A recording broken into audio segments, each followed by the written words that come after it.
Hi hello, പ്രീതാസ് വ്ലോഗിലേക്ക് സ്വാഗതം. എല്ലാവരും സുഖമായിരിക്കുന്നുവെന്ന് കരുതുന്നു. രാവിലെ ഒരുങ്ങി എങ്ങോട്ട് പോകുന്നതെന്നായിരിക്കും കരുതുന്നത്. ഇന്ന് എൻ്റെ തൊട്ടടുത്തുള്ള അമ്പലത്തിലെ പൊങ്കാലയാണ്. മീനമാസത്തിലെ മകം നാളിലാണ് ഇവിടെ പൊങ്കാല.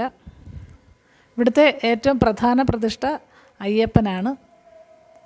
പിന്നീട് ദേവീക്ഷേത്രം വന്നതോടുകൂടിയാണ് ഇവിടെ മകം നാളിൽ പൊങ്കാല ആരംഭിച്ചത്. അത് മീനത്തിലെ മകം നാളിലാണ് എല്ലാ വർഷവും പൊങ്കാല ഇടുന്നത്. എല്ലാവരും ചുറ്റുവട്ടത്തുള്ള എല്ലാ ആൾക്കാരും പൊങ്കാല ഇടും അമ്മയ്ക്ക്. അപ്പം അവിടെ പണ്ടാരടുപ്പിൽ തീ കൊളുത്തിയതിന് ശേഷം ഇനിയിപ്പോൾ നമ്മൾ എല്ലാവരും അവരവരുടെ അടുപ്പുകളിലേക്ക് തീയൊക്കെ പകർന്നു. രാവിലെ പോയി പൊങ്കാല ഇടാനുള്ള ഒരു കാത്തിരിപ്പായിരുന്നു. രാവിലെ തുടങ്ങി 7:30 തുടങ്ങി പൊങ്കാല.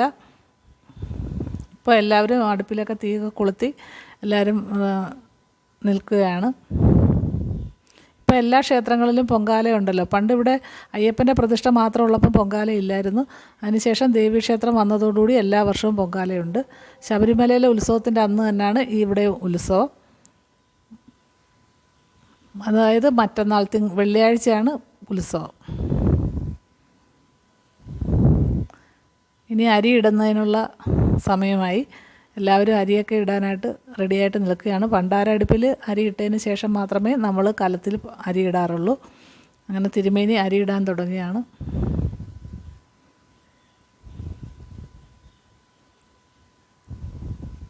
ചെറിയൊരു ദേവീക്ഷേത്രമാണ്.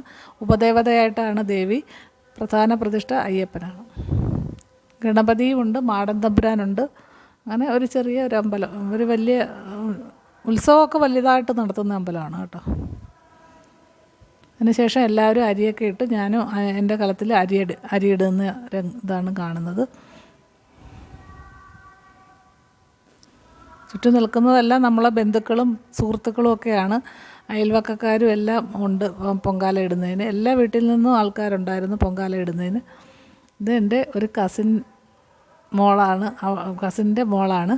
അവൾ ഭയങ്കര കുറുമ്പിയായിട്ട് എൻ്റെ അടുത്ത് വന്ന് ഓരോന്ന് പറയുകയാണ്. പൊങ്കാല തിളച്ച് വരുന്നതാണ് കാണുന്നത്.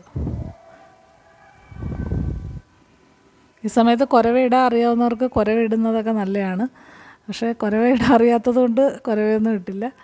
എല്ലാവരുടെയും തൊട്ടടുത്ത് നിന്ന കുട്ടിയുടെയും തിളച്ച് മറിയുന്ന ഇതാണ്. നല്ല രസമാണ് ഈ പൊങ്കാല തിളച്ച് മറിയുന്നത് കാണാൻ. നമ്മൾ അത്രയും നേരം തീയരിച്ചിട്ട് അത് പൊങ്കാല തിളച്ച് തൂവുന്നത് കാണുമ്പോൾ ഒരു സന്തോഷമാണ്. അതിനുശേഷം അരിയും ശർക്കരയും പഴവും എല്ലാം ഇട്ടതിന് ശേഷം നമ്മൾ പൊങ്കാല വാങ്ങി വെച്ചു. ഇനിയിപ്പോൾ നേദിക്കാൻ തിരുമേനി വരും. അപ്പോഴും നേദിക്കുന്നതോടുകൂടി പൊങ്കാല സമാപിച്ചു. എല്ലാവരും പൊങ്കാല വാങ്ങി വെച്ചിട്ട് നിൽക്കുകയാണ്. തിരുമേനി വന്ന് നേദിച്ചു. അതിൻ്റെ വീഡിയോ എടുക്കാൻ പറ്റിയില്ല. അതിന് ശേഷം ഒരു ചെറുതായിട്ട് നമുക്ക് ലഘുഭക്ഷണം ഉണ്ടായിരുന്നു ഈ പൊങ്കാല ഇടുന്ന എല്ലാവർക്കും. പിന്നെ അവിടെ നിൽക്കുന്നവർക്കും എല്ലാം ഇഡലിയും സാമ്പാറും വടയും ചമ്മന്തിയുമായിരുന്നു. എല്ലാവർക്കും ഒരു വിശന്ന് നിൽക്കുന്ന എല്ലാവർക്കും ഇഡലിയൊക്കെ കഴിച്ച് സന്തോഷത്തോടുകൂടി പിരിഞ്ഞു. ഒരു ചെറിയ വ്ളോഗാണ്.